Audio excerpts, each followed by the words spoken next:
오늘 한국근대문학관 첫 번째 교육 프로그램 시작하는 날입니다.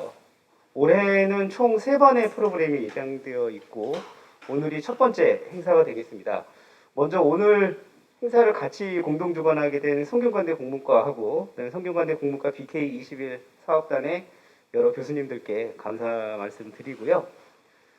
오늘 강의는 사실은 제가 윤길수 선생님 모시기까지 한 3년을 제가 좀 졸라서 강의를 좀 해달라고 계속 부탁을 드렸습니다. 저랑 개인적으로는 한 20년, 한 20여 년, 아니 이제 한 20여 년, 23년, 24년 인연이 있는데 한국에서 근현대 문학 쪽으로는 그 책을 가장 많이 소장하고 계신 장서가시고요.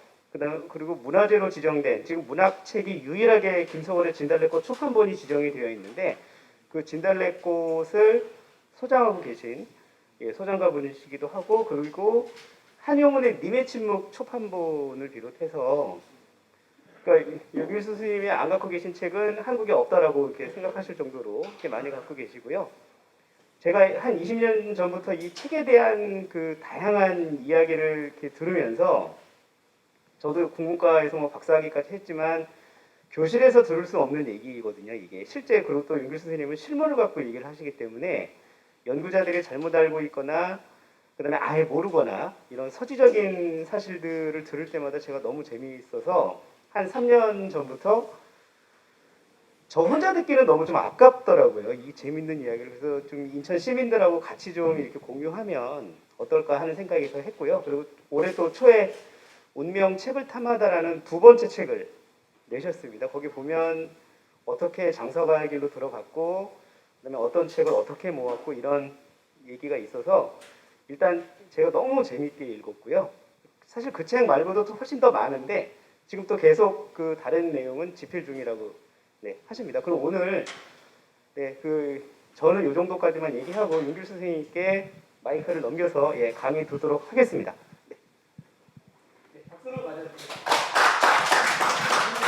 네, 반갑습니다.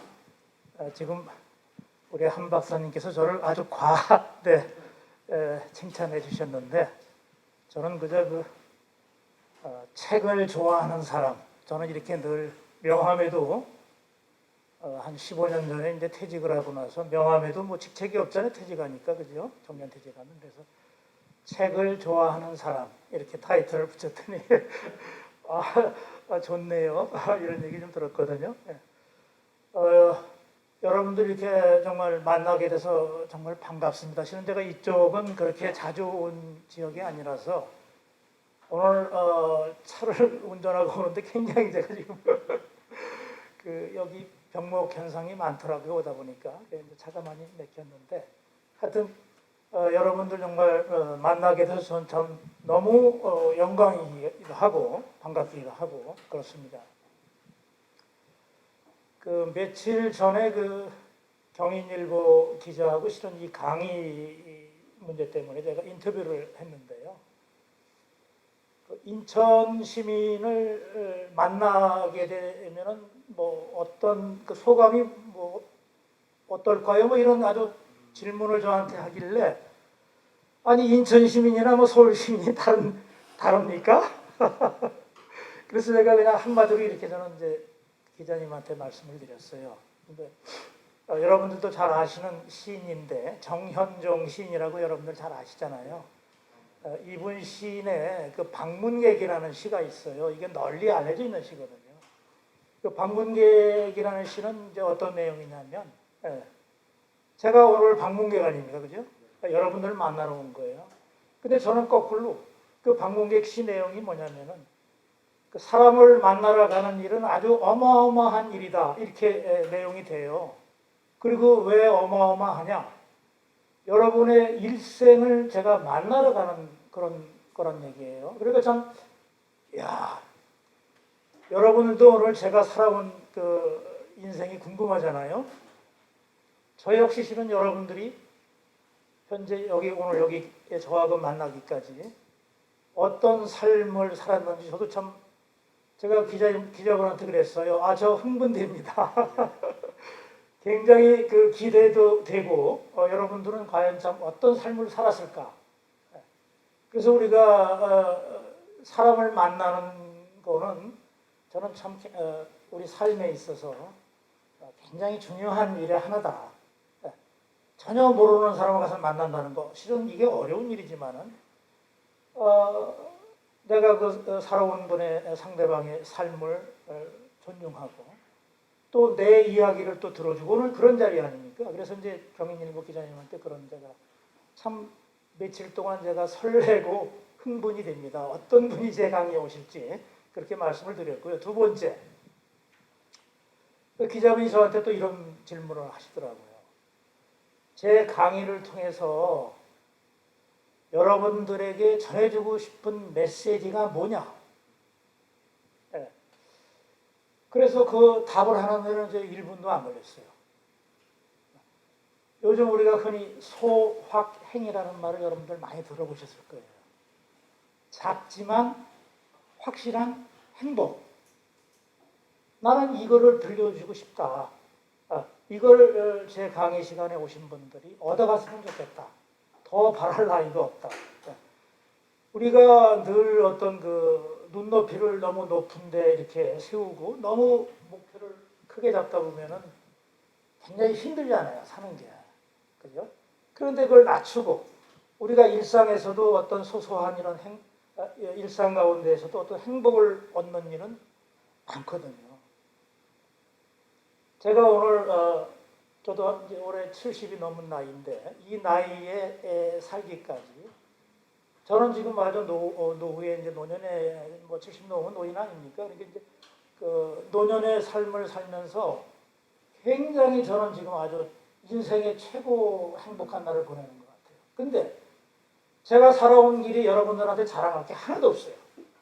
평범한 직장에 들어가서 월급쟁이를 하고 또 뭐 중역까지는 올라갔고 또 정년퇴직을 하고 지금 국민연금 수입은 이거밖에 없거든요. 그럼에도 불구하고 저는 지금 제가 하고 싶은 일을 하고 있습니다. 지금도 서점에 가서 책을 사기도 하고 또 읽기도 하고 또 그동안에 또 제가 책에서 얻은 이런 얼마 안 되는 지식이지만 책도 한 2권 펴내고 얼마나 행복한지 몰라요. 그래서 여러분들에게 오늘 이 짧은 시간이지만은 아마 저하고 이제 6번의 그 강의가 지금 정해진 거로 제가 알고 있습니다. 그래서 이 6번의 강의를 저는 여러분들에게 아주 작은 일상에서 여러분들이 행복을 찾아갔으면 하는 그런 그 바람을 제가 가지고 있거든요. 그래서 경인일보 기자분한테는 그렇게 제가 말씀을 드렸습니다. 그래서 뭐 여러분들이 어떻게 생각하실지 모르겠는데 오늘 첫 강의 주제는 운명책을 탐하다 장서가의 길로 들었다 이런 거거든요. 사람이 살면서 어떤 자기 인생의 어떤 터닝 포인트 이런 게 아마 있는 것 같아요. 누구나가 다 이거는. 여러분들도 마찬가지입니다. 그런데 그것을 내가 잡지 못했다든지 내 것으로 만들지 못했다든지 이런 일들이 아마 많이 있을 거예요. 지나놓고 보면. 내가 왜 그때 이걸 이렇게 저걸 하지 못했지? 근데 저한테도 이제 이런 그 인생에 이게 너무 일찍 왔어요. 여기 보면 이제 두 번째 차트를 보면은 내 인생을 바꿔놓은 책이라는 게 나오잖아요. 저는 지금 책 이야기를 하러 왔으니까. 실은 저는 그 태어나기를 농촌에서 이제 농부의 아들로 태어났습니다. 시골에서. 그래서 형제가 많은데 제가 장남으로 이렇게 태어나다 보니까 이제 아버님이 저를 초등학교 때 서울로 유학을 보냈어요. 그래도 집안에 큰 놈이니까 이런 거 좀 도요지 가서 가르쳐야 되겠다. 그래서 그때 당시가 제가 이제 1965년으로 기억이 되는데 서울에 지금은 그게 종로구로 편입이 됐지만은 그전에는 동대문구 창신동이라는 데가 있어요. 창신동. 서울에서도 지금 몇 개 안 남은 달동네입니다. 그 달동네에 저희 숙부님이 그 산 6번지 판자촌에서 사셨어요. 저희 숙부님은 한국전쟁 때 참여해서 고향집으로 안 내려오시고 그 창신동에 거점을 잡고 이제 조카, 장조카를 불러 올린 거죠. 근데 우리 스포님이 얼마나 가난했는지 제가 거기 들어가 살 방이 없는 거예요. 이 단칸방에 신부님하고 사촌 동생, 갓난 동생이 하나 있었는데 저를 그 근방에 있는 조그마한 방 하나를 얻어주셨어요. 아버님이 서울에 올라오셔가지고 너 자고 밥은 작은 집에 가서 먹고 학교 다녀라. 이래서 제가 이제 상신초등학교 6학년에 이제 편입을 했는데 시골에서 올라와가지고 그 한참 그 나이 때는 이제 형제 부모하고 같이 어울릴 나이잖아요. 그게. 그런데 방과 후에 학교 끝나고 집에 오면은 그 당시에 텔레비가 있나 뭐 라디오가 있나 그 방 하나에 보면은 그저 안전뱅이 식사 하나에다가 뭐 책꽂이 이부자리 그 전부였어요. 그러니까 어떻게 내가 이 생활을 하지? 이 어린 나이에 이제 굉장히 그 뭐라 그럴까 일찍 철이 들었다 그럴까 이제 왜 내가 아침에 내 스스로 일어나야 되고 또 연탄불도 갈아 넣어야 되고 뭐 이런 생활이 현실적으로 저한테 와 닿은 거예요.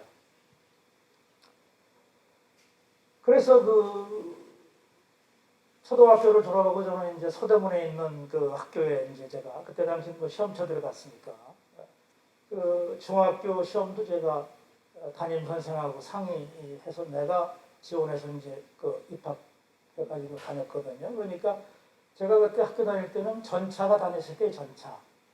여러분들 딸랑딸랑하고 이제 이렇게 전기불에서 스파크 일어나고 이러잖아요. 그 회수권 끊어가지고 동대문에서 마포 가는 그 전차를 타고 다녔는데 방과 후 일과 끝난 날 학교에서 그 서대문구 부가연동 그 충정로 가곡골목이 지금도 있는데 그 가곡골목을 통해서 학교 정문을 들어가는 길이거든요. 그 주변에 큰 책방이 많았어요. 생각을 해보십시오. 제가 일찍 학교 수업하고 집에 와봐야 부모가 있습니까? 형제가 있습니까? 아무도 없는 거죠.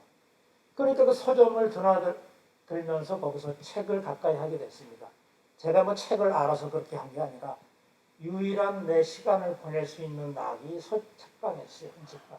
그래서 그래도 용돈은 아버님이 서울에 올라오셔서 저한테 이제 그래도 넉넉하게 주셨으니까 제가 그 다른 호투로 안 쓰고 그 서점에 들어가서 이제 책을 사봤죠. 그때 본 게 이제 시집들이죠. 사화집, 앤소로집 판들, 유명한 시인들의 시선집 같은 걸 보면서 그 시가 참 좋더라고요. 당시에는 쭉 읽어보니까. 그래서 한 3학년, 중학교 3학년 때까지 이제 그 서점을 다녔죠. 그랬더니 그 주인이 저를 아주 기특하게 봤던 것 같아요. 저 자식 말이야, 아이들하고 말이야, 한참 놀 때인데 그 가방 들고 딱 자기 가게 와가지고 맨 책하고 이렇게 가까이 하니까 하루는 저를 부르더라고요, 서점주인이. 야, 인마 이리 와봐. 아, 왜요? 그래 갔더니 그분도 단칸방 살림이었는데 그 서점 뒤에 이렇게 문 하나를 내고 이렇게 거기서 살림집이 있어요.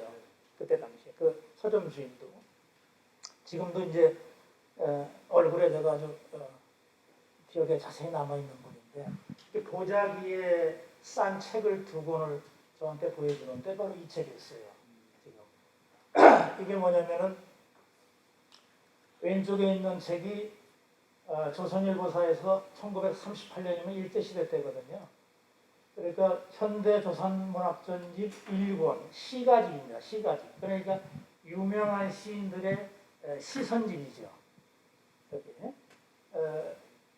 무려 정지용, 김기림, 백석, 이마 등 33명의 시인이 얼굴 사진과 이력, 대표시가 한 5편씩 실려 있었어요. 여기에. 그리고 또 한 권의 책은 현대시집이라고 해서 이게 지금 1950년 정음사에서 나왔는데 바로 한국전쟁 터지기 3개월 전 1950년 3월에 나온 시집이에요. 이 시집에는 네 사람의 이제 시인의 시가 여기에 한 사람당 한 20여 편씩 수록이 돼 있었어요. 그러니까 제 유일한 낙은 집에 오면 이거 들을쳐 보는 거예요. 이제 이렇게 열어봤더니 이 국어책에도 없는 바로 여기 정지용, 그죠? 정지용, 김기림, 백석, 이마 이 33명의 시인들의 시는 여기 시가집속에 들어가 있었고, 특히 이 시가집속에는 이제 백석의 시가 6편이 실려 있었더라고요. 6편이. 그 외갓집, 여운왕벌족, 고야, 주막, 개, 모닥불. 그 백석 씨가 그 이북 사람이잖아요. 그죠? 충북 정주에서 그 태어난 분인데 여러 가지 방언도 여기 들어가 있고 그래서 실은 저 같은 어린 학생이 해독하기는 좀 그 당시에는 어려운 시인데도 불구하고 제가 시골에서 자라다 보니까 분위기가 저한테 와 닿는 거예요. 그냥 야, 어떻게 내가 겪은 내용이 이렇게, 여기 이 백석 씨는 이야기시로도 유명합니다. 그냥 쭉 그 옛날 우리 할아버지나 할머니가 손자 앉혀놓고 이렇게 얘기하는 그런 아주 그런 이런 시들이 저한테 그냥 아주 꽂히듯이 와 닿더라고요. 네. 그래서 아주 그 향수를, 제가 어렸을 때는 이제 시골에서 자랐으니까 야, 미칠 정도예요. 이런 시를 읽어보니까. 여기 보면 이제 그 다음에 현대 시집, 아까 또 한 권의 책, 정음사에 나왔던 책에는 정지영, 김영남, 김기림, 노천명. 지금 여러분들 그 마이크 잘 들립니까? 예. 이 네 분의 시가 한 사람당 한 20편 가까이 실려 있어서 아주 뭐 이 시인들의 면모를 우리가 이해하기는 충분할 정도입니다. 뭐 개인 시집 정도는 아니지만. 특히 그 정지용은 그 자기 20편의 시의 소제목을 춘내집이라고 줬더라고요. 춘내집. 춘내집이라는 건 뭐냐면은 봄에 우는 우레예요, 우레. 천둥 번개 치는 우레 아시죠? 그러니까 아주 근사하게 거기다가 그 서문을 썼어요. 봄에는 우레가 잘 안 오는데, 내가 여기에 수록되어 있는 시는 울어도 뭐 안 울어도 좋은 그런 그 우레가 봄에 울었다, 뭐 이런 의미의 제목을 아주 겸손하게 졌어요, 정지영 시인이. 그래서 이 춘내집 속에는 우리가 뭐 가곡으로도 익히 알고 있는 향수라든지 유리창, 해역, 5월 소식, 홍역, 뭐 정지영 시인의 대표시가 여기 수록되어 있더라고요. 또 한 분 이제 김기림이라는 시인이 또 그 소제목을, 자기 시집의 제목을 바다의 과수원이다, 이렇게 아주 멋들어진 제목을 붙여가지고 해놨는데, 이분의 그 시집 속에는 유리창과 마음이라든가 바다와 나비, 요양원, 못, 금붕어, 이런 또 그 김기림 시인의 대표시가 한 20편 가까이 수록이 돼 있었어요. 특히 김기림 시인의 그 요양원이라는 시는 우리 인생의 어떤 허망함을 아주 표현한 시입니다. 이따 제가 시를 이제 소개해 드릴 거예요. 이게 그 감수성이 아주 그 한참 예민한 사춘기 학생에게 정말 이런 시도 있구나. 이게 와서 그냥 꽂히는 거예요. 그 당시에 외로웠잖아요. 제가 부모도 멀리 가 계시고 형제도 없고. 이 현대 시집 1권은 이제 총 3권이 나왔거든요. 2권, 3권까지. 그래서 2권에는 그 신석정, 김강균, 장만영, 유치환 이 네 사람의 시가 또 역시 수십 편씩 수록이 되어 있고, 3권에는 우리가 익히 잘 아는 서정주가 나와요. 서정주. 그 다음에 조지훈, 박목을, 박두진, 청록파 시인들이잖아요. 이런 시인의 시가 여기 수록되어 있어서 이 3권의 시집만 읽어도 그 당시에 그래도 우리 한국문단에 잘 나가는 시인들의 시를 충분히 감상할 수 있는 그런 시집이었어요. 물론 이제 그 뒤에 제가 현대 시집 1권을 구한 다음에 그 두 번째 2권, 3권도 제가 구했죠. 서점 다니면서.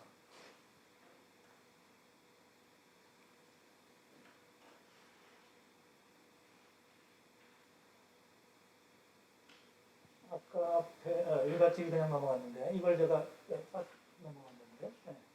이건 아까 이제 백석의 아까 제가 시를 잠깐 말씀드렸잖아요. 제가 시골에서 자란 저한테 이 시가 그냥 와 닿는데 제가 한번 여러분들도 거기 유인물 한번 같이 보시죠. 한번 읽어봅시다. 네.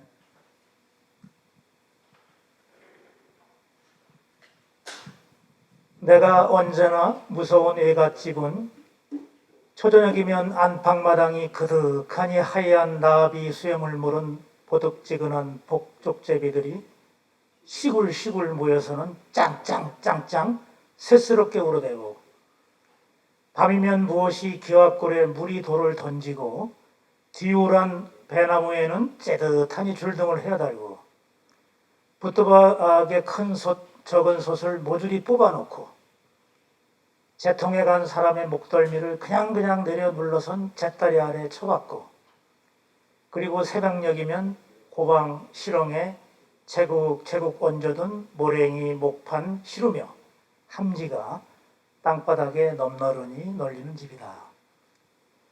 아마 저하고 비슷한 연배에 되시는 분들이 시골 생활하신 분들은 아마 느낌이 올 거예요. 그러니까 제가 태어난 해가 한국전쟁 한참 이제 와중에 제가 태어났기 때문에 자랄 때 시골에는 전기불이 들어오지는 않았어요. 제가 사는 데는. 그러니까 밤에는 누가 와서 뺨을 때려도 모를 정도로 깜깜한 세계예요. 그러니까 자고 일어나면은 그 산짐승들이 동네에 내려와서 이 가재도구를 막 흐트러 놓기가 비일비재합니다. 닭을 물어 죽이기도 하고 강아지를 개를 물어 죽이기도 하고 정말 어렸을 때는 이게 무시무시한 거죠. 또 뭐 어른들로부터 무서운 얘기를 많이 듣고 자랐고 그러니까 이런 분위기가 이 예갓집이라는 백석의 시에 그대로 지금 여러분들이 아마 공감할지 모르겠는데 야 이거 어렸을 때 내가 이런 경험을 하고 자랐는데 어떻게 이런 시가 될 수 있을까? 정기영이나 김기인이나 여기 청록파 시인들의 시하고는 전혀 다른 패턴이에요. 시가 그냥 이야기하는 조곤조곤 이야기하는 시를 쓴 거예요. 백석은. 그래서 뭐 여기 시집에 실려있는 6편의 시를 뭐 예갓집, 뭐 주막, 고야 뭐 이걸 뭐 그냥 맹 읽었죠. 밤에 저녁에는 와서 이제 할 일이 없으니까.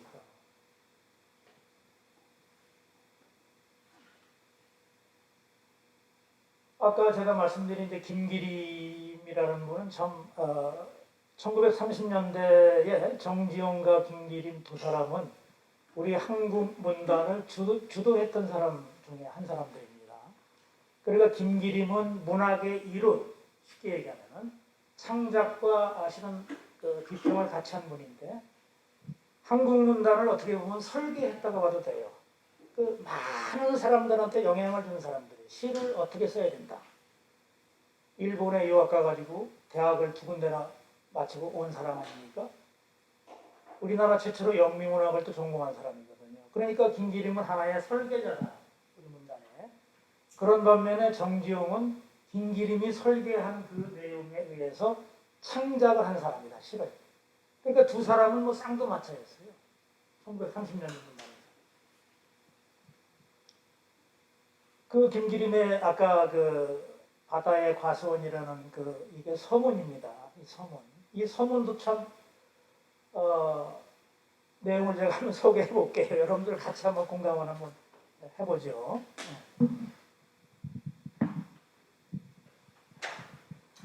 바다의 과수원. 왼편으로 비스듬히 바다가 보이는 언덕 위에 그 과수원은 있었다. 그러므로 소녀는 거기서 바다를 굽어보면서 파리스의 능금이랑 이브의 능금이랑 윌리엄의 능금이랑 세잔네의 능금이랑 뉴턴의 능금이랑 라퐁테네의 능금이랑 마구 먹으며 시들었다. 아버지는 능금을 먹었다고 해서 여호와처럼 질투하지는 않으셨다.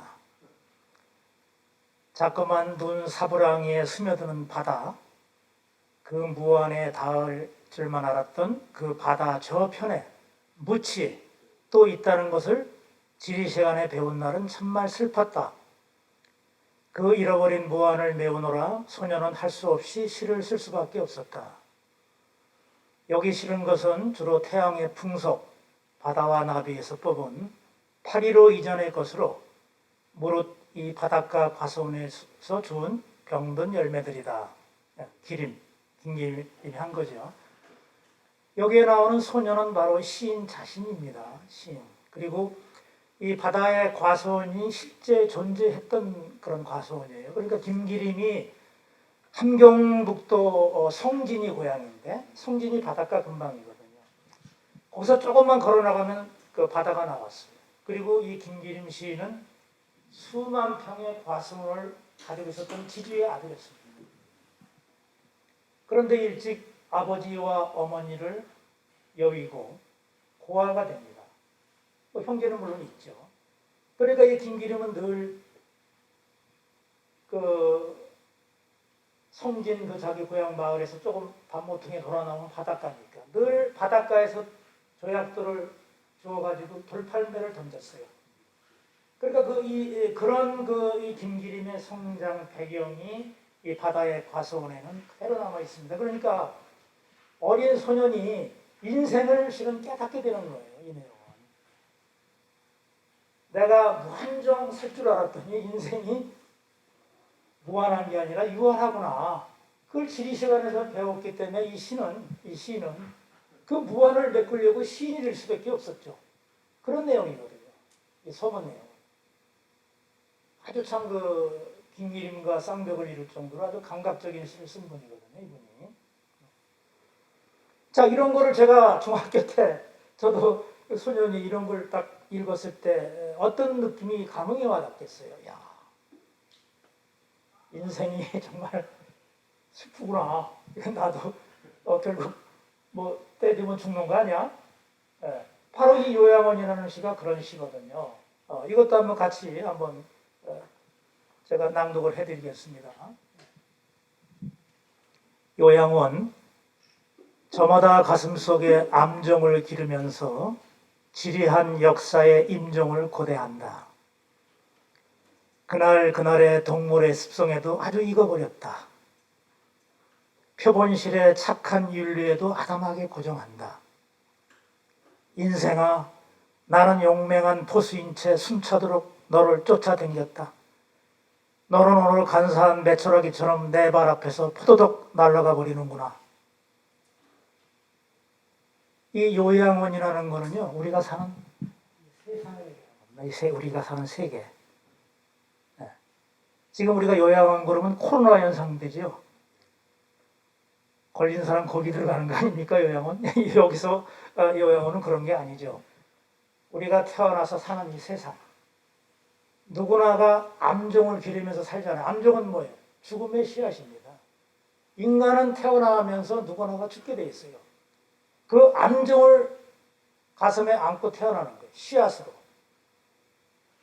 그리고 인생이라는 게 고달픈 거 아닙니까? 아무리 열심히 살라고 그래도. 예. 예?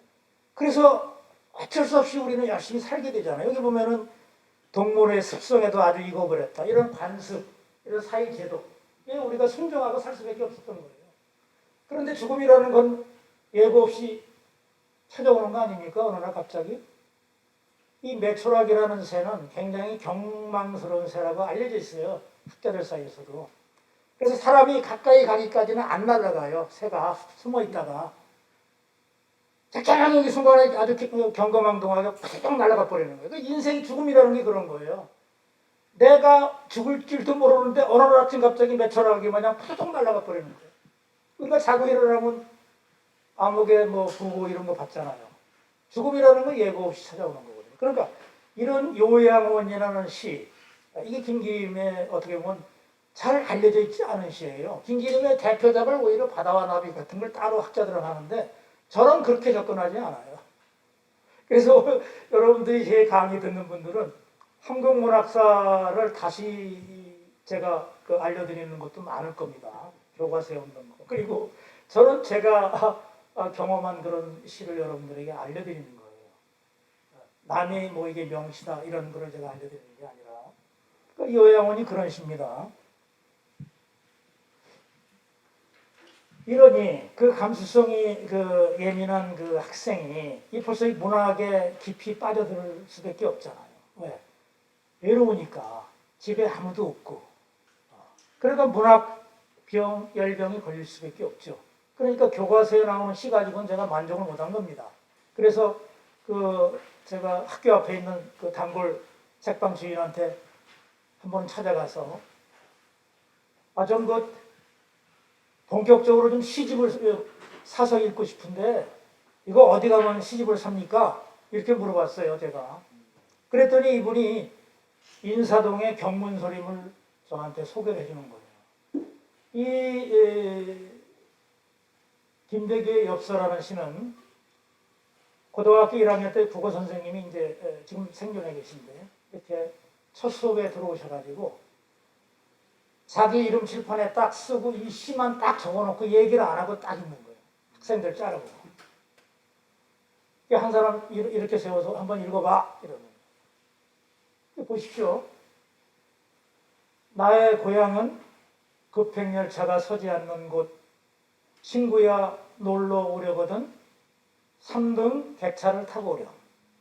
이게 전부예요. 야, 그러니 다른 사람, 내 친구들은 이 시를 보고 별로 감동이 안 왔을 거예요. 근데 저는 왜 감동이 왔겠어요? 고향.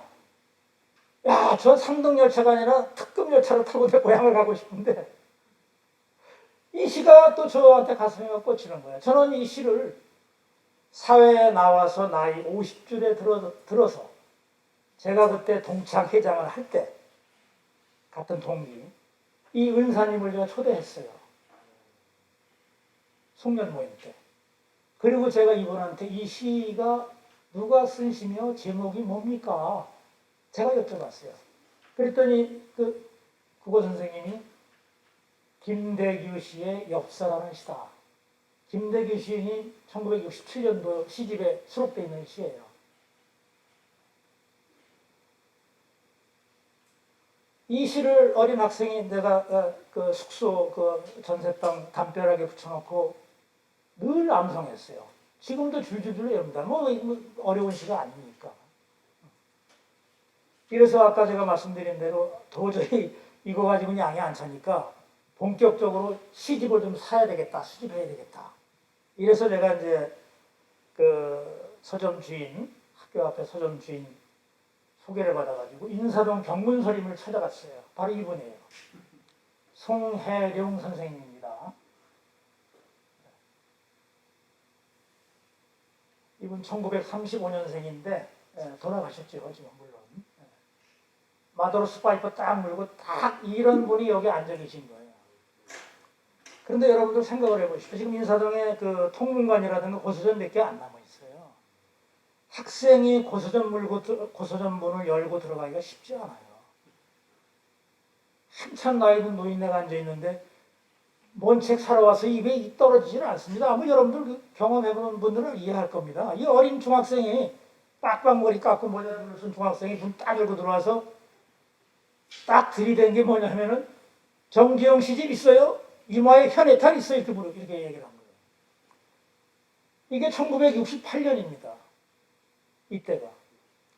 그럼 그 당시에는요, 이북으로 넘어간 사람은 빨갱이라고 그래가지고 언급조차가 안 될 때예요.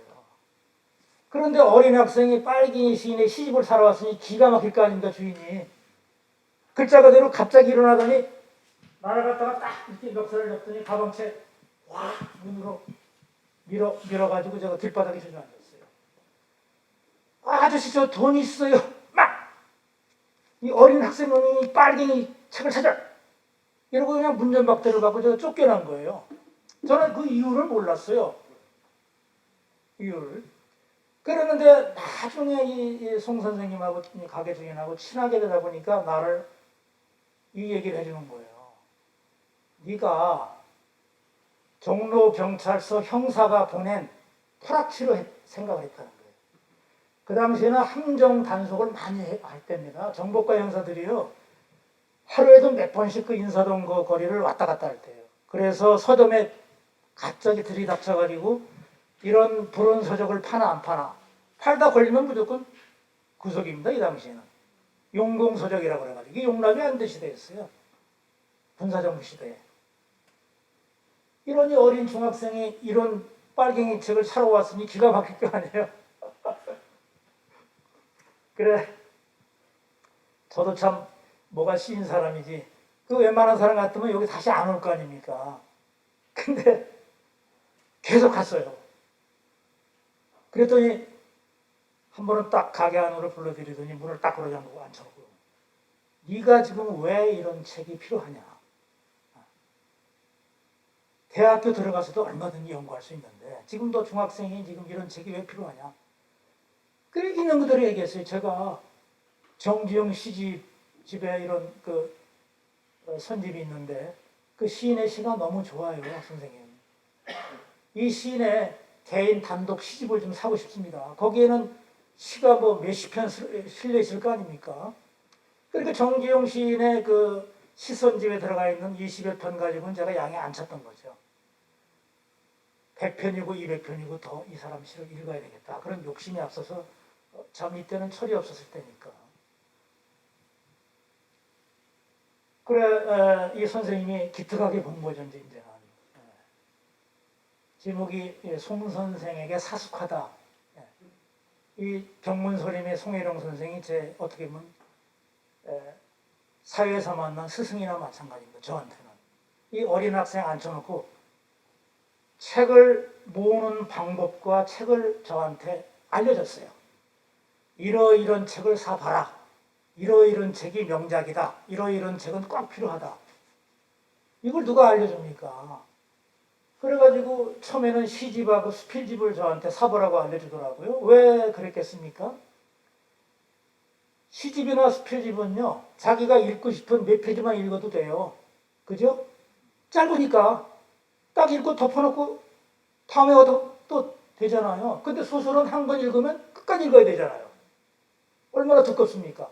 그러니까 이 학생이 이제 소설 같은 거 읽다가 짜증나서 식증나서 포기할까봐 단계별로 저한테 책을 모으는 방법을 알려준 거예요. 시집 사봐라, 수필집 사봐라. 다 이제 사보니까 그 다음에는 소설책 사봐라. 그 소설책 사보니까 그 다음에 평론집, 문예집 이런 쪽으로 범위가 넓어질 수밖에 없죠. 참 저한테는 참 눈물 날 정도로 참 고마운 분이죠. 그래서 한 번은 가니까 저한테 그래요. 네가 그 글을 쓰고 싶냐? 그래서 제가 지금 아직 거기까지는 생각을 안 해봤습니다. 그랬더니 시는 20대 써야 된다. 시는 젊었을 때 써야 된다는 거예요. 지금 서정조라든가 우리나라의 어떤 그 이미 유명한 대가들은 이미 20 안팎의 결론이 났어요. 시는 젊어서 써야 된다. 20대. 소설은 최소한도 인생의 어느 정도 경험을 한 다음에 써야 되기 때문에 30은 넘어야 된다. 이런 거예요. 그 다음에 수필이야말로 인생의 단맛, 쓴맛, 신맛을 경험한 사람이 글이 그게 감동력이지. 새파란 젊은이가 수필집 냈다 그러면 그거 자기는 그런 거 안 본다. 이거예요. 최소한도 부록의 나이는 넘어야 되는 거 아니냐, 수필이. 그리고 마지막 희곡. 이건 뭡니까? 우리가 지금 사는 이 세상에 하나님 무대 아닙니까? 무대. 여러분들은 무대의 주인공들이거든요. 그러면 바로 이 마지막으로 무대에 올리는 게 뭐냐? 희곡이라는 거예요, 희곡. 그래서 희곡은 맨 마지막에 알아야 된다. 뭐 이런 걸 어린 학생한테 가르쳐 주시는 거예요. 그때는 그냥 그런가 보다 하고 들었어요. 근데 제가 사회생활하면서 나이 먹으면서 이게 참 그냥 흘려 들을 얘기가 아니구나 하는 거를 제가 경험을 한 거죠. 좀 덥겠습니다. 조금 더 덥죠?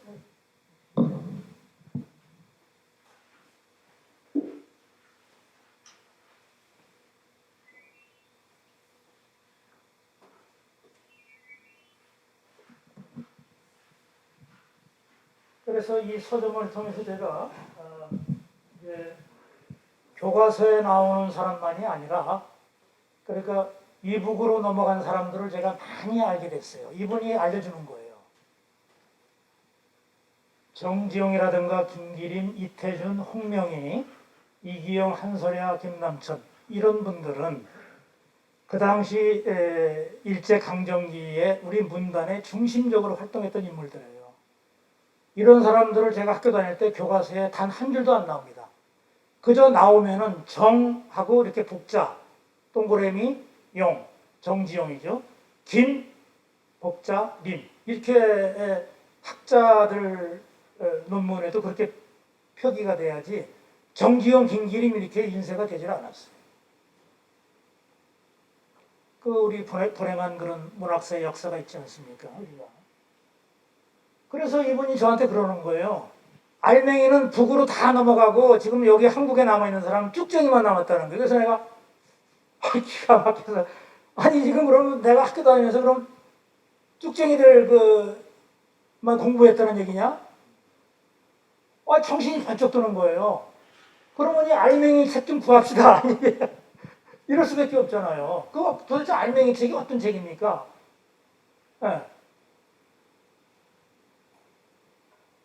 이 경문서림은 그 당시에 그 유명한 문인이나 학자들의 사랑방이었는데 장만영 시인이라든가 평론가 돌아가신 김현식 씨, 신경림 시인 지금 생전에 계시죠? 이분만이 아니라 그 당시에 제가 60년대부터 70년대부터 이분이 이제 90년에 이 서점문을 닫았는데 이 서점을 거의 글게나 쓰고 논문게나 쓰는 대학교 교수치고 안 거쳐간 사람이 없어요. 경문서림. 학자들 이상으로 많이 알고 계시던 분이에요. 책방 주인임에도 불구하고. 바로 이런 분들을 제가 이제 직접 만날 수 없죠. 이북에 가 있으니까. 홍명희, 벽초, 임꺽정 쓴 분 아닙니까? 그 당시에 소설가들이 임꺽정 살려고 눈이 벌게 갖고 거기 다녔어요. 팔 수가 없어요. 암거래가 이런 책들은 팔 수가 없잖아요. 불원소적이니까. 그리고 이기영의 고향, 순원이강수의 흙이라든가 시문의 상록수, 그 다음에 고향 아닙니까? 농촌소설의 세권 백미 그러면 이기영의 고향이 하나 들어가요. 학자들 사이에서는 상록수나 이광수의 흙보다도 더 문학적인 성과가 우위로 인정받고 있는 책입니다. 고향이. 그 당시 30년대 피폐해진 농촌들의 어떤 그 사실적으로 묘사했다고 그래가지고 아주 높이 평가되는 책입니다. 이런 책들이. 그리고 한설의 탑, 그리고 김남천의 대하, 이태준의 달방. 이게 제가 지금 다 가지고 있는 책이 제 책입니다. 이런 책들, 월곡 작가들 책을 제가 사모으기 시작한 거죠. 그리고 그 당시에 학생이 이런 데 눈 돌린 사람 아마 그렇게 여러분 별로 없을 거예요. 그러니까 무식하면 영광할 수밖에 없는 거죠. 이런 책 잘못 사다 걸리면 정말 인생 망치는 거니까. 어린 학생이.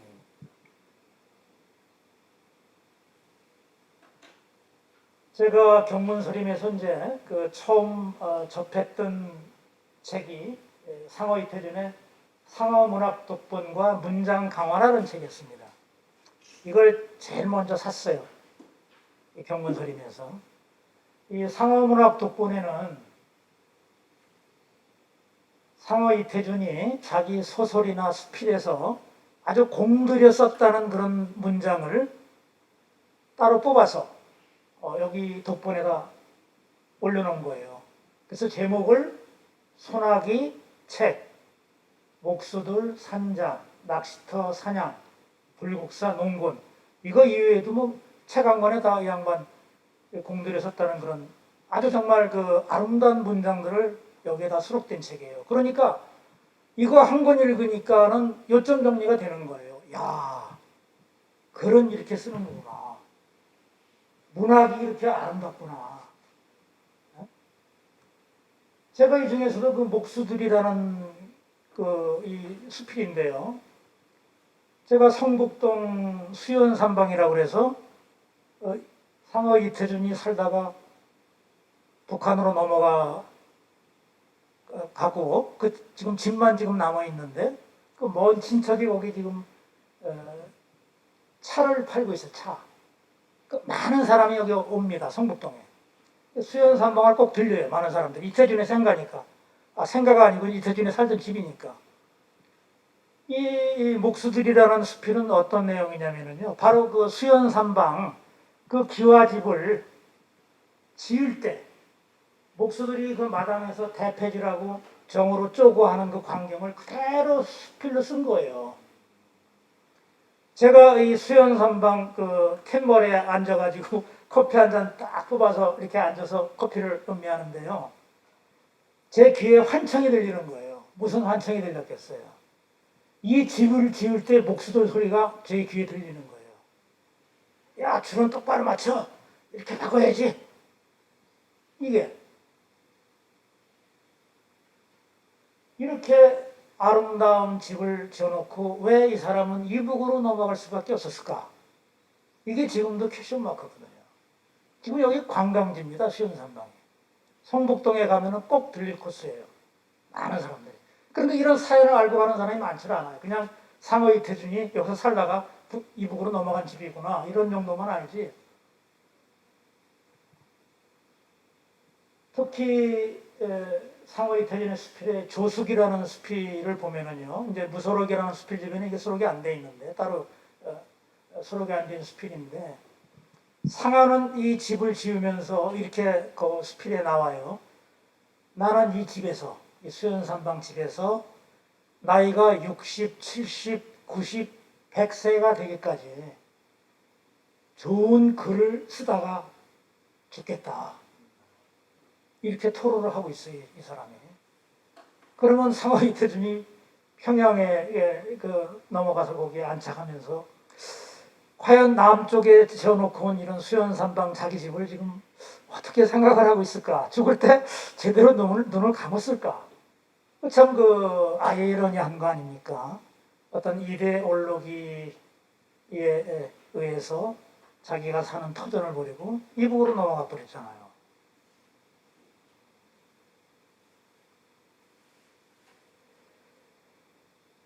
이번에 대표작이 지금 왼쪽에 달밤, 이게 첫 번째 창작집이고요. 두 번째 창작집이 가막이라는 게 나와 있습니다. 그리고 세 번째가 돌다리.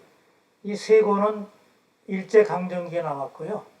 마지막 해방 전후는 해방 후에 나온 겁니다. 그래서 상어 이태준이 흔히 우리 한국의 단편 소설을 대표하는 작가로 지금 거의 자리를 잡고 있습니다. 평론가들에서도. 그러니까 장편은 춘원 이광수, 장편 소설은.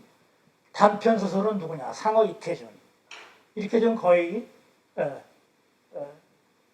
정의를 그렇게 내리고 있는 사람이에요. 그래서 이게 바로 단편집입니다. 네 권이. 유일하게. 이 외에도 장편집이 여러 권 있습니다만. 그리고 아까 제가 이제 상어문학 독본과 같이 문장 강화라는 또 하나의 어떤 글쓰기 교본이죠. 이 책을 경문서점에서 같이 샀거든요. 초판은 1940년에 나왔습니다. 그래서 이 문장 강화 내용은 1939년에 실은 문장 잡지에 연재되던 거를 따로 연재가 끝난 다음에 단행본으로 낸 게 문장 강화입니다. 그래서 이 문장 강화는 흔히 우리가 글쓰기의 교본이다. 그러니까 글을 쓰는 초심자들은 꼭 이 책을 읽어봐야 된다. 이렇게 정평이 나 있는 책이에요. 문장 작법이라든지 언어의 제문제, 그 다음에 운문과 산문, 문장의 요령, 퇴고의 이론, 이론과 실제, 그 다음에 문체. 우리가 학교 다닐 때 뭐 화려체다, 만연차다 이런 거 배우잖아요. 그죠? 건조체다. 이게 여기서도 나온 거예요. 이태준이. 제일 먼저 이태준이 문체를 정립을 해놓은 겁니다. 이 사람이 이북으로 넘어가니까 그 남아있는 바로 쭉정이라는 표현을 쓰면 참 죄송스럽지만 이 나머지 후배들이 그대로 상어의 문장 독본을 그대로 인용해가지고 마치 자기 거 마냥 활용을 했어요. 우리 남쪽에 있는 문인들이. 이 문장 독본이, 문장 강화가 그런 책이에요. 지금도 창비 같은 데서 지금 신간이 나와 있는데도요.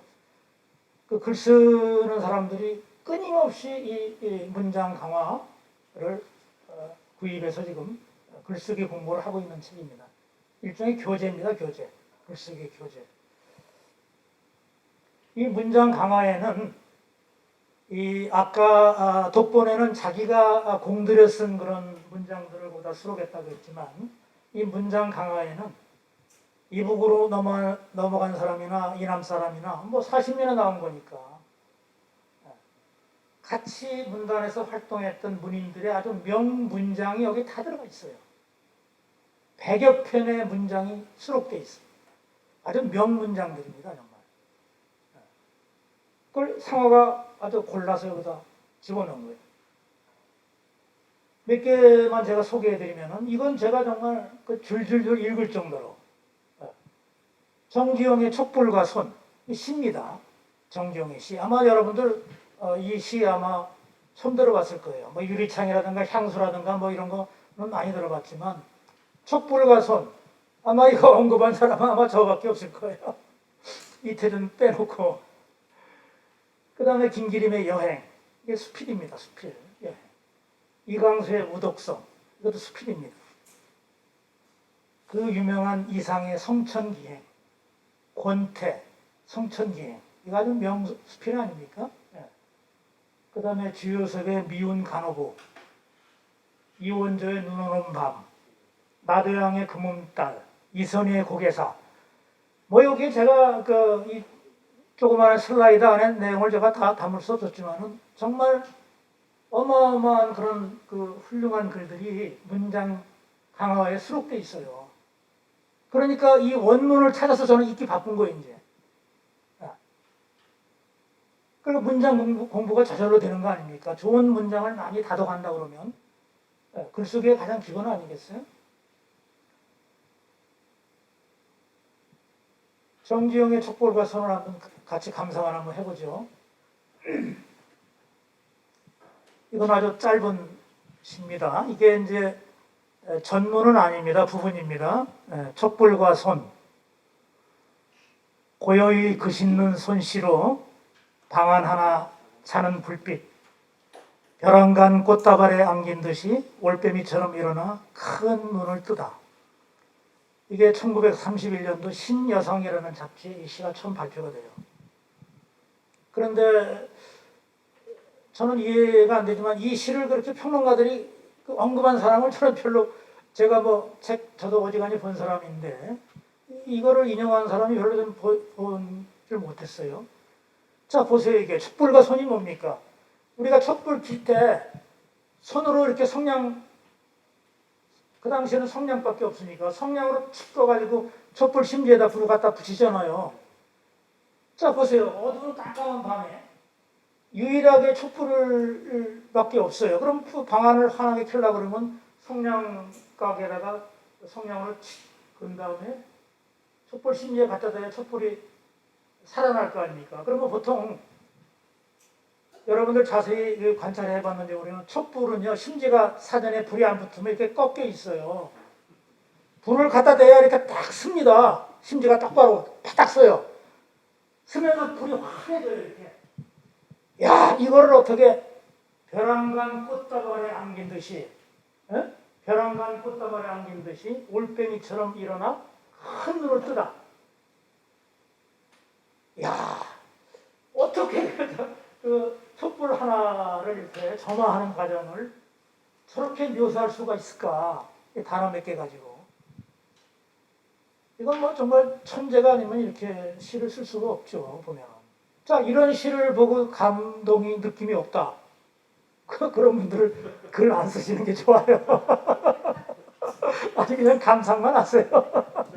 제가 너무 이제 이 감동을 여러분들에게 좀 같이 공유하고 싶어서 내가 이런 말씀을 드리는데요. 그냥 새겨 들으시고.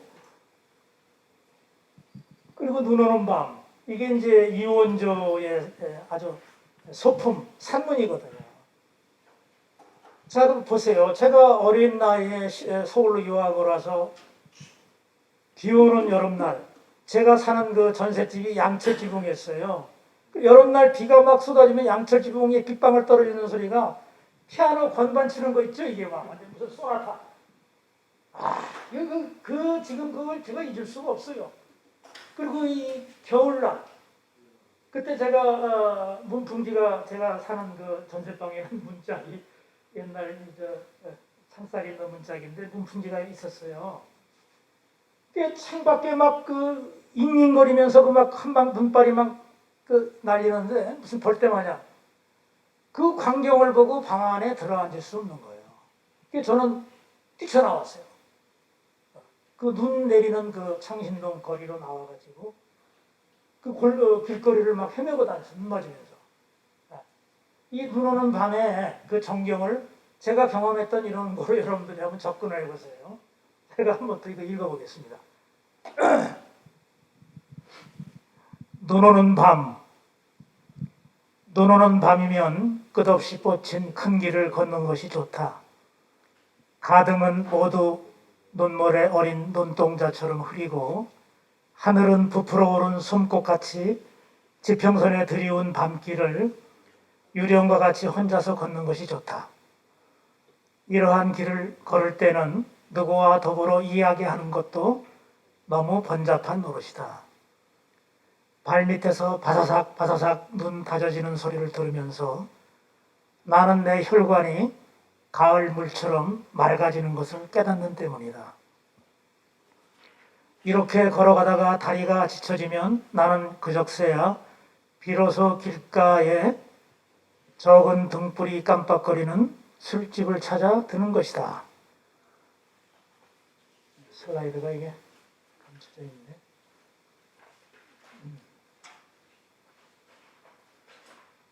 유인물로 제가 대체하겠습니다.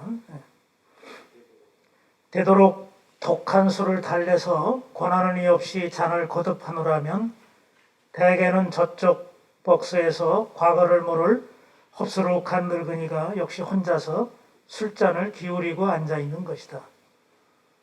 나는 수수께끼와 같은 그 노인의 과거를 푸는 동안에 밤은 한없이 깊어가고 밖에서는 여전히 한방눈이 소리 없이 내린다. 이러한 하룻밤에 맛보는 보헤미안 취미는 또한 행복된 일순간이기도 하다. 그 눈 오는 밤거리를 거닐다가 우연히 주막집에 들어가서 한잔할 수 있는 거 아닙니까? 그때 나마냥 흡수룩한 노인네가 저 구석에서 혼자 술을 마시고 있어요. 자, 저 노인은 어떤 사연으로 혼자 와서 술을 마실까? 뭐 이런 전경이 그려지는 그런 이런 수필이에요. 자, 이런 어떤 서정적인 이런 글을 읽고 그 마음의 화 닿지 않는다 그러면 참 문제가 있는 거죠. 바로 뭐 이런 경험을 제가 이 당시 어린 학생 때 한 거예요, 실은.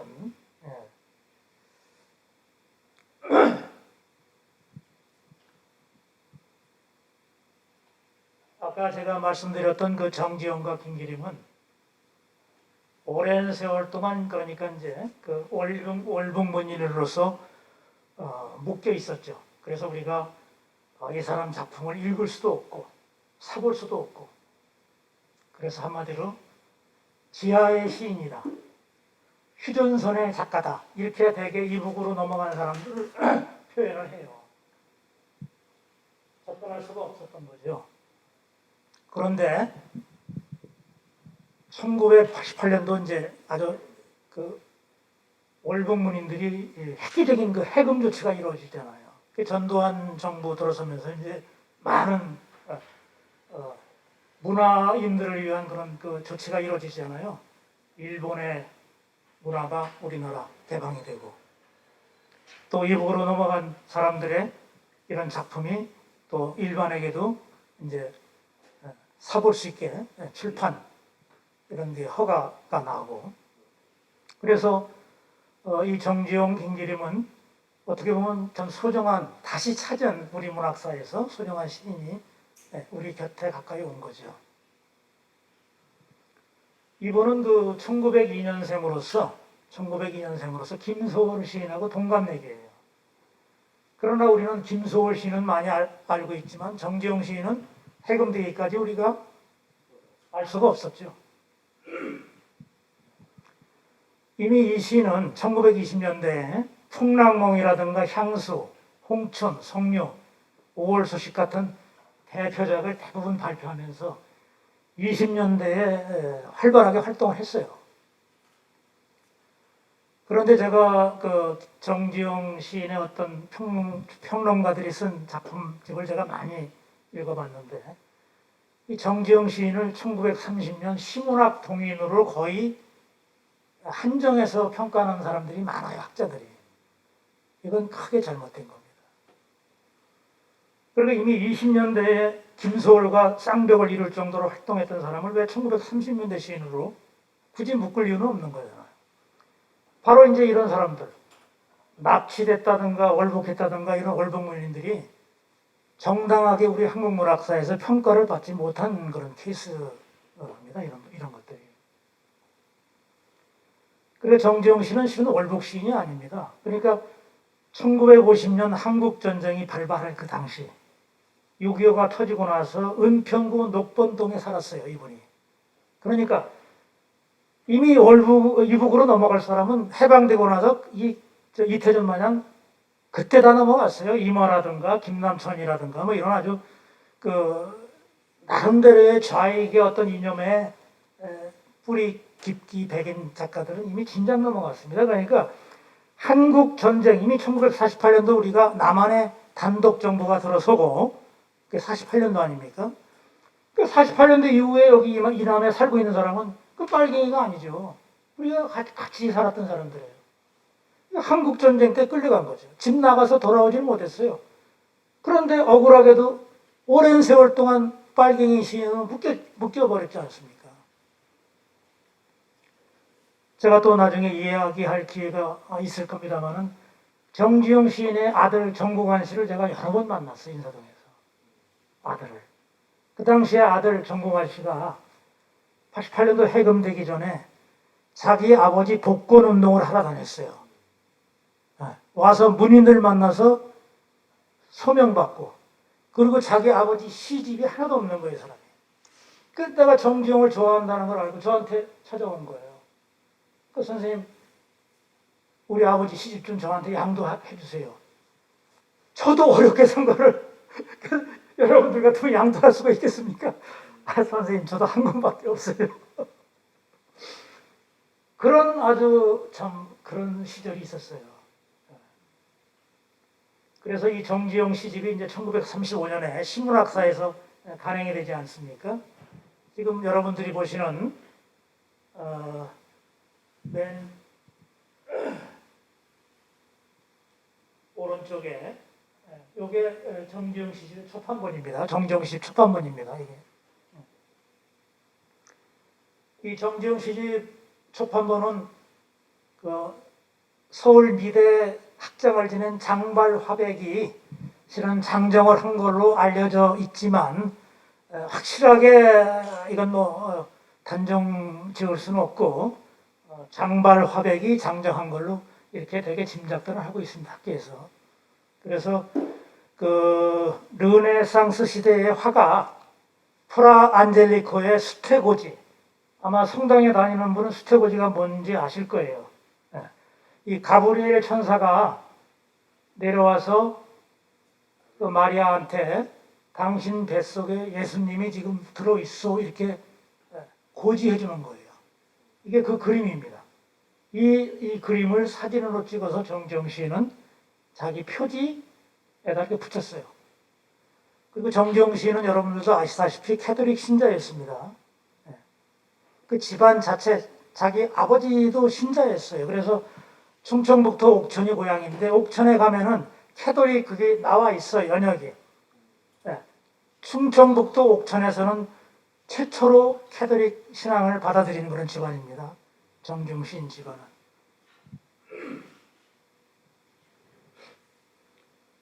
그리고 너무나 잘 알려져 있는 그 호수라는 시, 여러분들 뭐 이 시는 아마 잘 아실 거예요. 얼굴 하나야 손바닥 둘로 폭 가리지만 보고 싶은 마음 호수만 하니 눈 감을 밖에. 참 기가 막히죠. 이건 전문이거든요. 1930년 시문학 동인지 이 시가 처음 발표가 됩니다. 자, 여러분들은 지금 이 연에 불과한, 두 연에 불과한 시, 정지용 시인이 글자 하나하나를 어떻게 배열하는지 저하고 같이 한번 들여다보자고요. 보세요. 얼굴 하나야. 하나야가 같은 말이거든. 하나야가. 그런데 하나하고 야하고 띄었어요. 보이죠? 띄어쓰기란 건 하나야. 손바닥 둘러도 같은 말이죠. 근데 둘 하나 한행 띄고 로 벌렸습니다. 푹 가리지만도 붙일 수 있는데 푹 띄고 가리지 하고 또 만을 또 띄었어요. 이거 그냥 여러분들이 그냥 대단치 않게 이렇게 들여다볼 그런 게 아니에요. 이 시인이 이렇게 글자 하나, 단어 하나, 행 하나, 연 하나를 철저하게 생각을 하고 지은 시예요. 이런 시가. 그래 보고 싶은 마음 호수반하니 눈감을 받게. 이 시를요. 이 정지영 시인이 1988년도에 해금이 됐는데 제가 재미있는 얘기가 하나 해드릴게요. 제가 고등학교 때 어디 방송인지 기억은 안 나는데 이종환 아나운서가 왜 별이 빛나는 밤에라는 코너가 있어요. 그 이제 그 신청곡 청취자들로부터 받아가지고 이런 엽서도 소개하고 그 코너에는 지금 트윈플리오, 송창식, 윤영주, 김세환 이런 그 통기타 가수들이 초대 손님으로 나와서 즉석에서 음악도 들려주는 그런 그 방송이 있었거든요. 그때 이 정지영의 호수가 어떤 신청곡이 접수가 돼가지고 이종환 아나운서가 이걸 낭송을 하더라고요. 이 시를. 70년대 초니까 한 70년이나 한 71년, 아마 70년 안팎일 겁니다. 그러면서 하는 얘기가 누가 지은지 이 시인은 모른다는 거야. 그런데 이게 엽서로 들어온다는 거예요. 자꾸 읽어달라고. 그러니까 이 명시는요. 시인은 이미 그 당시에 이제 이 한국전쟁 때 죽은 걸로 거의 뭐 이렇게 정용 시인은 이제 알려져 있으니까. 시인은 빨갱이 시인으로 묶여서 죽었지만은 이 시는 남아서 이렇게 읊조리고 있잖아요. 우리 국민들이 지금. 이런 불행한 시절도 우리가 있었습니다. 남북이 갈라지면서 참 기가 막힌 일이죠. 이 편석천 김기림은 호가 편석천 이렇게 세 글자입니다. 편석천. 해석하자면은 돌조가리죠. 편석. 돌조가리로 만든 천. 야, 이거 얼마나 낭만적인 호입니까? 저런 이 편석절이라는 글자를 그 호를 읽을 때마다 한 편의 짧은 시를 연상을 해요. 제가 직장 다닐 때 저는 이제 지방을 많이 다녔거든요. 그래서 거제도에 가면은 삼성, 조선소, 대우조선소 이런 데를 거래를 했거든요. 그러니까 그런데 차를 끌고 가면은 이렇게 산이 S코스로 이렇게 S자 이렇게 차 몰고 내려가게 돼 있잖아요. 그래서 이렇게 경관이 좋은데 차를 딱 받쳐놓고 내려다 보면은 그 마을들이 전부 돌담입니다. 돌담. 집이 하나같이 바다에 향해 돼 있어요. 골목도. 그 돌담도 그냥 각기 크고 작은 그 돌멩이를 싸가지고 정말 예술이에요. 보면은 이런 편석천이라는 호를 제가 이렇게 접하게 되면은 그 돌담이 쌓여진 어촌 마을이라든가 이런 게 눈에 와 딱 닿아요. 저한테는. 이 김기림은 1908년 태어나서 이제 역시 한국전쟁 때 납북되죠. 납치됩니다. 집 나가서 돌아오지 않았어요. 그리고 어떻게 죽었는지도 정지영이나 김기림은 밝혀진 게 없습니다. 어떻게 죽었는지. 다만 북한에서 활동한 게 하나도 없어요. 납치됐으면 북한에서 활동했을 거 아니에요. 대남 선전도 하고. 근데 그런 활동 전혀 없어요. 그러니까 한국전쟁 와중에 불행한 사고를 당해서 죽은 거 아닌가. 이렇게 추정할 수밖에 없어요. 학자들도. 이분은 아주 독특한 이력을 가지고 있는데 대개 문인들이 이제 신춘문예라든가 잡지를 통해서 등단하지 않습니까? 그죠? 그런데 이 김기림 시인은 조선일보 일기 공채 최연소 기자로 입사를 해요. 조선일보에. 가장 어린 나이에. 그래서 그 조선일보를 통해서 처음에 수필을 쓰고 평론을 쓰면서 문단에 나와요. 그러니까 정식 등단한 이력은 없어요. 기자 출신입니다. 그럼에도 불구하고 이론에도 아주 해박하지만은 4권의 시집을 펴내요. 여기 보세요. 기상도 1936년도에 기상도가 나오고 그 다음에 태양의 풍속이 39년에 나오고 바다와 나비가 해방 바로 다음에 46년도에 나옵니다. 그리고 새 노래가 마지막으로 48년에 나오는데 이렇게 4권의 시집을 펴냅니다. 이분은 시집만이 아니라 소설도 썼고 또 뭐 이론에도 아주 해박하거든요. 그래서 시론이라는 그 이론서가 1947년도 나오는데 우리나라 최초 시론집입니다. 그러니까 시를 어떻게 써야 되느냐 하는 교과서적인 그런 시론집이에요. 최초입니다. 최초 우리나라. 예. 아까 상어 이태준이 문장 강화 최초로 글을 어떻게 쓰느냐 이런 이론서지만은 이 시론을 그 어떤 영미 이런 그 시인들의 어떤 그 자기가 배운 그 학문을 토대로 해서 아주 참 굉장히 좀 어려운 면이 있어요. 실은 지금 읽어도 어려운 부분입니다. 그렇게 쉽게 읽히는 책은 아니에요. 이런 시론을 펴내고 문학 개론을 또 펴냅니다. 문학 개론 이런 것들이 이 당시 학자들 문인들에게는 엄청난 그 어떤 글 쓰는 그 가이드 이런 걸 제시해 준 거예요. 많은 도움을 준 거죠. 정말. 그래서 일본 대학을 1차 나오고 또 두 번째 동북제대. 일본에서는 제국대학이라고 그러면 최고 명문대학입니다. 동북제대를 또 졸업을 해요. 그러니까 2개의 대학을 이분은 마친 분이에요. 되게 많은 군인들이 일본에 유학 가서 이런저런 이유로 중도에 하차하고 들어오는 사람이 거의 태반입니다. 일제강점기에. 그런데 이 사람은 대학을 2군데나 나왔어요.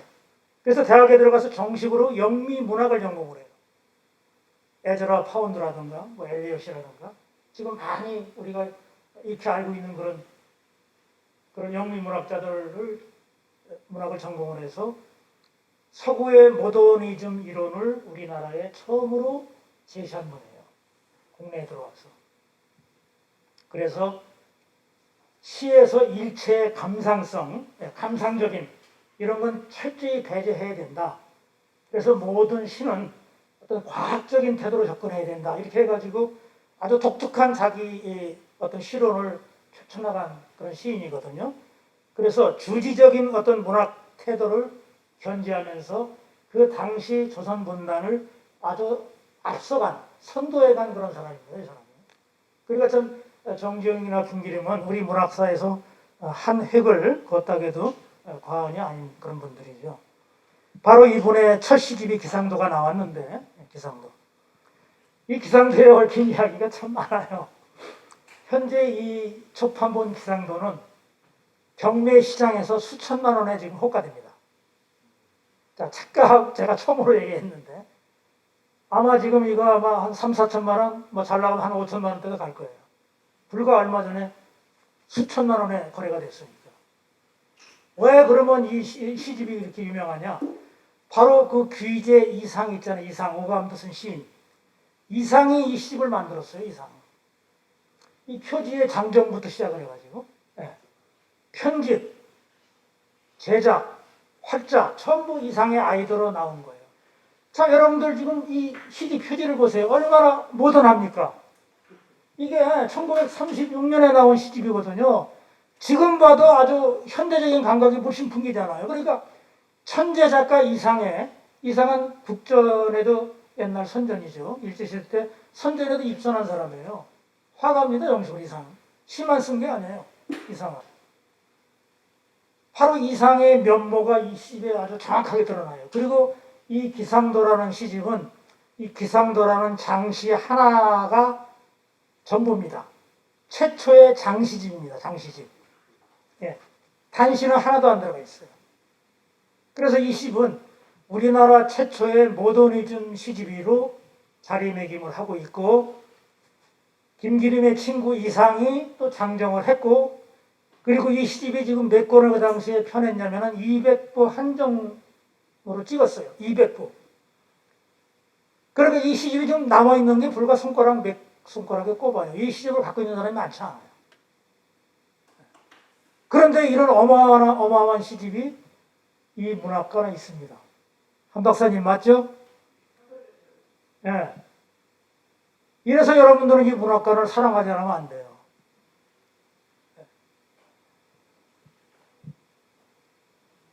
그래서 김기림의 이 시집을 이렇게 이제 이상이 펴냈다는 걸 아시고, 그리고 이 김기림은 이상이 아주 선망했던 이상의 멘토였습니다. 멘토, 정신적인 지주.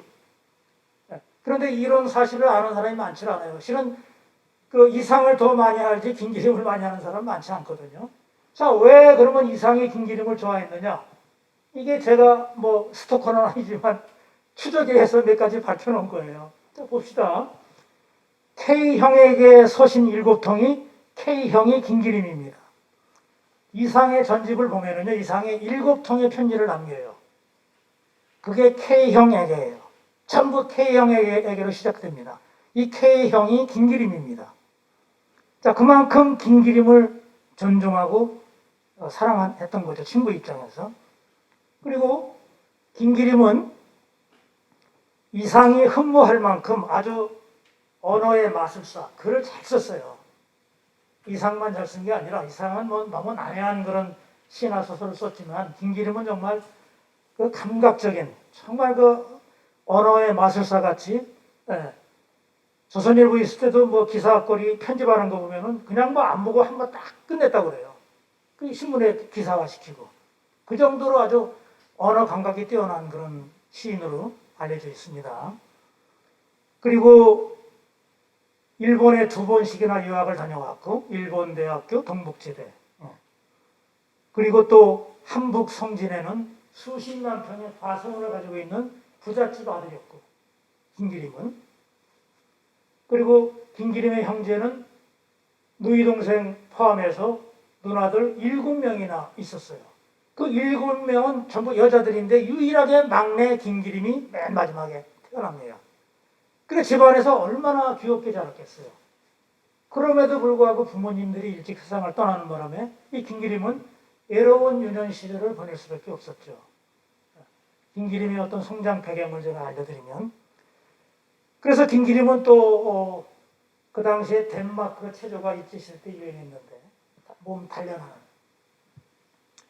그 덴마크 체조를 열심히 해서 아주 튼튼한 몸을 가지고 있었고 그리고 또 이미 결혼해서 행복한 아름다운 부인하고 가정을 꾸미고 있었어요. 바로 이상이 부러워했던 걸 김기림은 다 가지고 있었어요.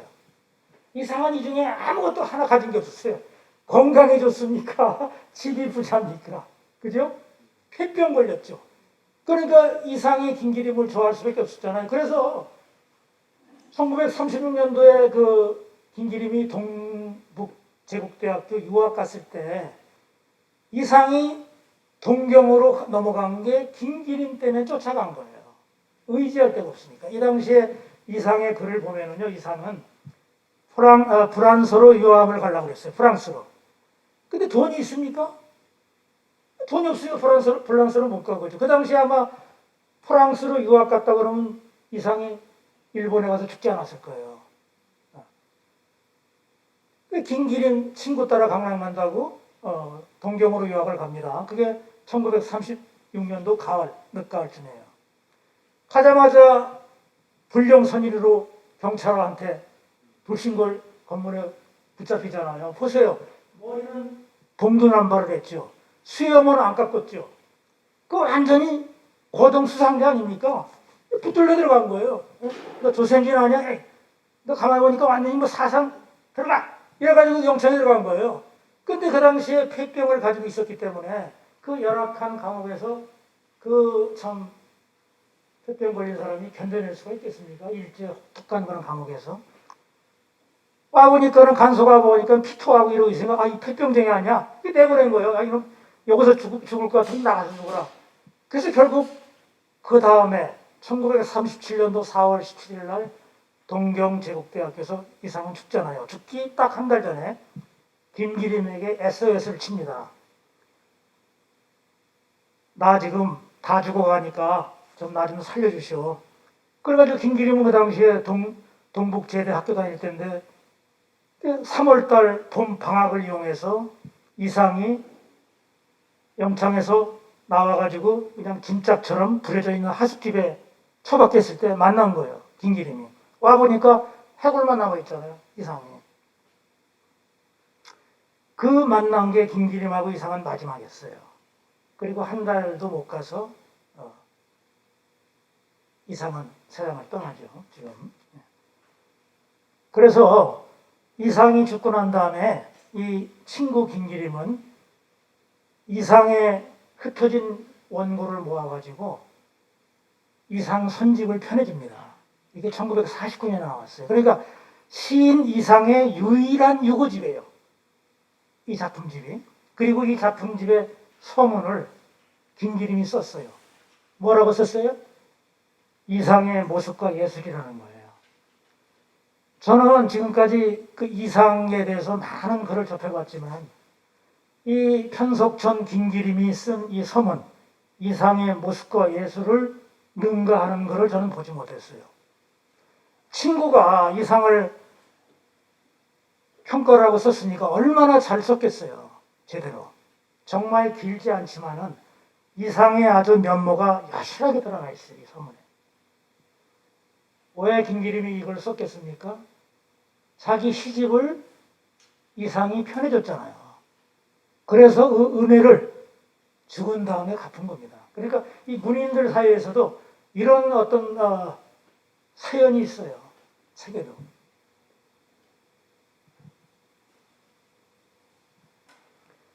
그러면 김기림의 한번 작품을 한번 이제 또 볼까요? 김기림은 시집 태양의 풍속, 이제 두 번째 나온 건데, 태양의 풍속에 보면은 동해수라는 그 짧은 아포리즘 시가 많이 들어가 있어요. 수십 편, 태양의 풍속에는. 그럼에도 불구하고 많은 학자들은 해방 후에 나온 바다와 나비를 대표 시집으로 쳐요. 여기에는 제가 아까도 소개해드렸던 바다와 나비라든가 요양원, 유리창, 공동묘지, 못, 금붕어 이런 김기림의 대표 작품이 여기 들어가 있어요. 아까 편석천이라는 호가 참 멋스러운 그런 호라고 제가 설명을 해드렸죠. 정말 그 짧은 시를 연상하리만큼 아주 아름다운 그런 호입니다. 그리고 김기림은 또 수필도 잘 썼어요. 저는 실은 제 개인적인 취향으로는 시보다는 김기림의 수필이 저는 더 많이 읽었습니다. 많이 좋아하고. 이분의 아까 시론이나 이런 걸 보면은 철두철미하게 감성적인 걸 배제한 사람이에요. 이 사람은. 그런데 수필은 그 감성적인 이런 것들이 그냥 제어하지 못하고 거기에 다 유로되어 있어요. 나와 있어요. 그래서 제가 여러분들에게 말씀드리고 싶은 거는 한 어떤 문인들을 정확하게 이해하려고 그러면은 그 사람의 평전이나 그 사람의 수필집을 저는 사보라고 그래요. 왜? 수필은 창작이 아니거든요. 나의 고백입니다. 내가 살아온 나의 그런 단맛, 쓴맛, 신맛 이런 것들이 그대로 들어가 있는 게 수필이거든요. 그래서 그 수필집을 읽으면은요, 그 작가와 굉장히 제가 가까이 접근할 수가 있어요. 그래서 바다와 육체라는 수필집을 딱 한 권 냈습니다. 김기림은.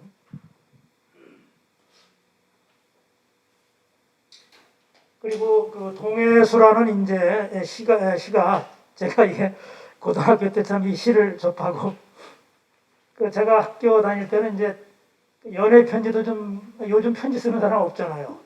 그때 연애 편지 쓸 때는 김기림의 동해수라든가 아까 정지용의 호수 짧은 시 있잖아요. 짧으면서도 아주 임팩트가 탁 가는 이런 걸 많이 편지를 썼거든요. 한번 보세요. 동해수 순이 우리들의 흰 손수건을 저 푸른 물에 새파랗게 물들입시다. 돌아가서 서랍에 접어두고서 순결이라 부릅시다. 자, 이런 시를 여학생이 받았을 때 어떻겠어요? 자, 우리가 상상을 해봅시다. 하얀 손수건을 가지고 우리가 동해바닷가로 여행을 갔어요. 동해바다에 하얀 수정을 집어넣으니까 파란 물이 들을까요? 안 들까요? 듭니까? 저는 안 들 것 같은데요. 이건 시인의 상상이에요. 그러니까 파란 거는 어떤 순결이라고 치면은 그 하얀 순수건에 동해바다에 파란 물을 묻혀가지고 그거를 세탁하지 말고 고이 접어서 서랍 속에 넣어두고 한 번씩 생각날 때마다 꺼내보자. 뭐 이런 거 아니겠어요? 이 김기림의 이 태양의 풍속이라는 시집에는 이런 짧지만은 임팩트가 강한 시가 수십 편 실려 있어요. 여러분들 한번 꼭 읽어보길 제가 보내드립니다.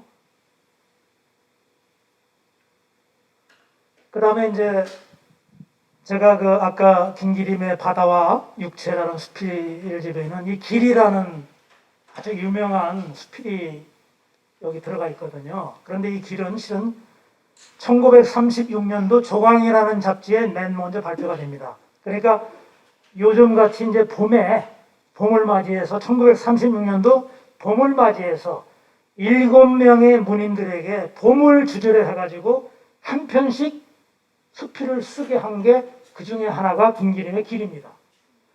이거는 뭐 어떤 모르는 사람은 뭐 시라고도 이렇게 소개하는 사람이 있는데 시는 아닙니다. 뭐 시와 수필의 경계가 분명히 있지 않습니까? 그러나 이거는 그 수필로 여러분들은 이해를 하시는 게 좋을 것 같아요. 제가 한번 읽어 보겠습니다. 길. 나의 소년 시절은 은빛 바다가 엿보이는 그 긴 언덕길을 어머니 상해와 함께 꼬바라져 돌아갔다. 내 첫사랑도 그 길 위에서 조약돌처럼 집었다가 조약돌처럼 잃어버렸다. 그래서 나는 푸른 하늘빛에 허져 때없이 그 길을 넘어 강가로 내려갔다가도 노을의 한뿍 자줏빛으로 젖어서 돌아오곤 했다. 그 강가에는 봄이, 여름이, 가을이, 겨울이 나이와 함께 여러 번 댕겨갔다. 까마귀도 날아가고 두루미도 떠나간 다음에는 누런 모래둔과 그러고 어두운 내 마음이 남아서 몸소리를 쳤다.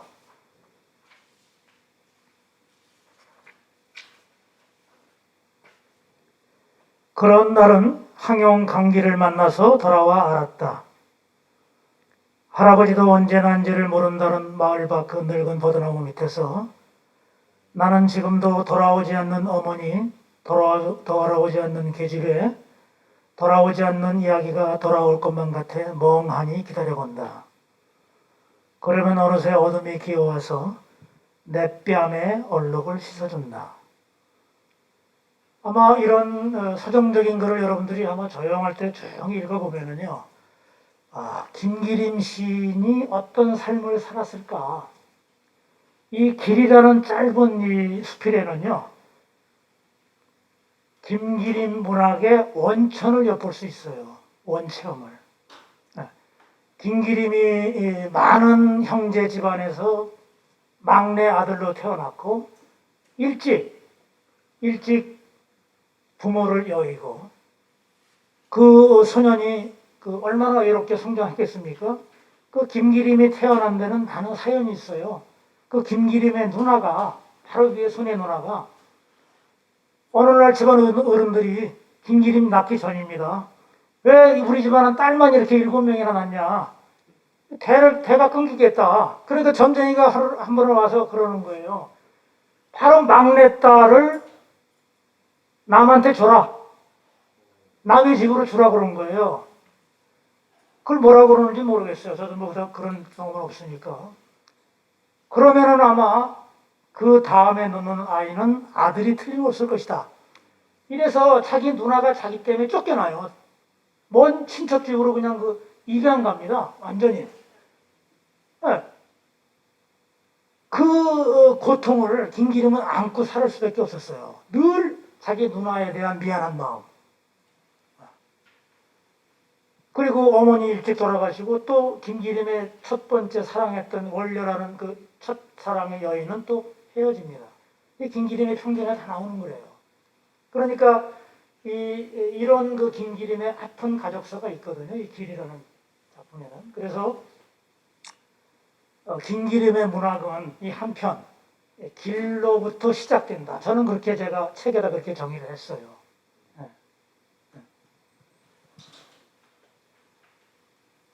자, 이제 여기까지 달려왔습니다. 이제 지금 시간이 지금 8시죠? 예. 예. 그래서 이제 제가 강의 시간이 2시간 제가 지금 실은 저걸 받았거든요.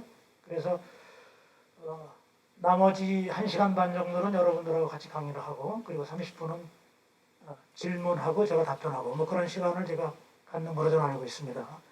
그 장서가의 길이라는 거, 이거 이제 마지막 요거를 한번 제가 여러분들에게 소개해드리면, 이제 저는 이제 이런 과정을 통해서 제가 책을 모을 수밖에 없을 거 아니겠습니까? 생각을 해보십시오. 이런 문학에 일찍 빠져들어서 이런 길로 접어들다 보니까 제가 1968년도 인사동의 경문서림에 첫 발을 들여놓은 길에 지금까지 50년 넘게 탐서 생활을 이어오고 있습니다. 그래서 내가 책을 모으고 글을 쓰게 된 그런 어떤 계기가 있다면 바로 인사동에서 경문서림에서 운명처럼 만난 그 정지용과 김기림 그리고 상어 이태준, 이 세 분이 제 문학의 원천이라고 저는 그렇게 생각을 하고 있습니다.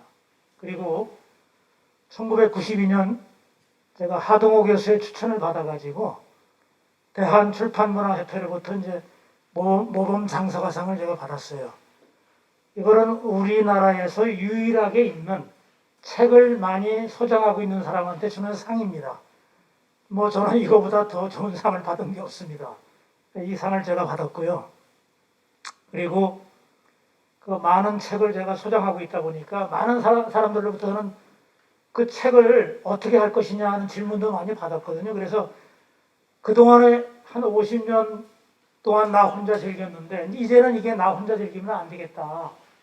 이래서 펴낸 책이 10년 전에 펴낸 책이 제 장서 목록집 윤길수 책입니다. 여기에는 제가 모은 그동안의 장서 14,636권을 전부 수록을 했고 또 원본들 사진을 다 칼라로 찍어서 목록집을 제가 펴냈어요. 10년 전에. 그리고 제가 작년 말에 그 목록집이니까 야 그럼 목록집만 가지고 뭐 이 책이 어떤 책인지 모르지 않느냐. 그래 일반인들도 좀 그 책을 좀 알기 쉽게 좀 글을 써주면 좋지 않겠느냐. 이래서 제가 한 5년 동안에 6년이죠 6년 동안에 문학선이라는 잡지에 제가 실은 내가 책과 함께 한 이런 이야기 있지 않습니까? 이런 글을 6년 동안에 제가 발표를 했거든요. 그래서 그 일부분을 운명 책을 탐하다라는 책을 제가 작년 12월 달에 제가 펴냈습니다. 또 이런 책을 펴낸 게 하나의 이제 이유 원인이 돼가지고 오늘 여러분들하고도 이런 귀중한 시간을 갖게 됐습니다. 오늘 1강은 여기까지 하고 마치도록 하겠습니다. 감사합니다. 그리고 뭐 질문 받아도 됩니까, 박사님?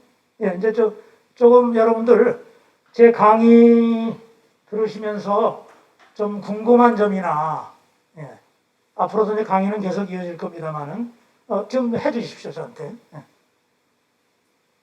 물어보고 싶은 그런 점. 예.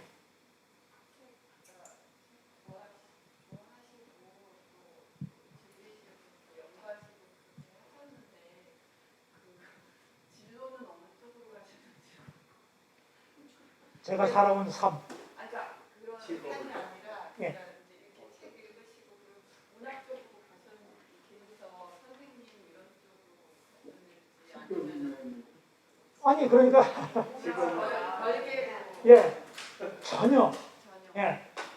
문화학은, 그래서 제가 이제 강의하면서 제가 살아온 이야기도 좀 들려드릴 거거든요. 그러니까, 저는 정말 힘든 삶을 살았어요. 그러니까, 영업사원으로 30년을 제가 영업만 했습니다. 그렇게 평생을 저는 갑의 자리를 제가 누려본 적이 없어요. 영업이라는 거는 제가 30년 전에 영업사원으로 명함을 파고 이렇게 친구들한테도 명함을 주잖아요. 그러면 영업자 들어가면 휴지통에 버렸어요. 저 친구 나한테 뭐 팔러 올 거 아니야?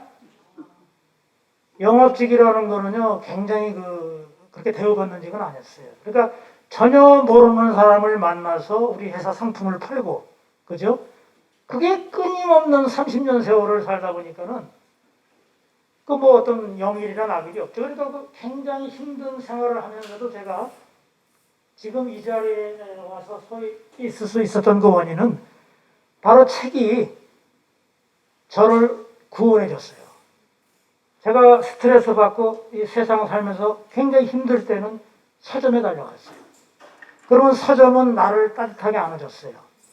그리고 서가에 꽂혀있는 책을 이렇게 뽑아서 들여다보고 한두 권씩 사고 이런 생활을 제가 50년 동안 해왔거든요. 그러니까 제가 살아온 삶은 이 문학하고는 전혀 별개의 삶입니다. 그리고 제가 정년 퇴직을 2007년에 했는데 제 이력에 보면은요. 그때 제가 한국방송통신대학교 국문과를 들어갑니다. 제 50 나이에. 50이 넘었죠. 56세 이 나이에. 그래서 늦게 뒤늦게 그것도 제가 어떤 그 졸업장을 받으려고 들어간 게 아니라 제 막내 여동생이 옆에서 보니까 오빠가 맨날 책만 보잖아요. 그러니까 방송대학교는 아마 오빠 실력으로는 들어가면 그냥 4년 만에 졸업하는 건 문제도 안 될 것이다. 그래서 우리 여동생이 나를 원서를 집어넣었어요. 방송대에다가. 그 방송대에서 보고 갑자기 문자가 왔는데 입학을 축하합니다. 뭐 이런 게 문자가 들어오는 거예요. 이거 황당한 거 아니에요. 입학? 답변 됐습니까? 또 뭐 다른 분들.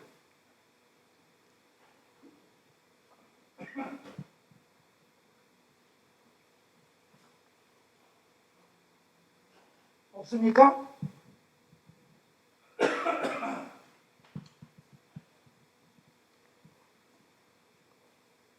이제 목이 잠기네요. 예. 계속 이야기하다 보니까 자 그러면 마칠까요? 예, 수고하셨습니다. 예.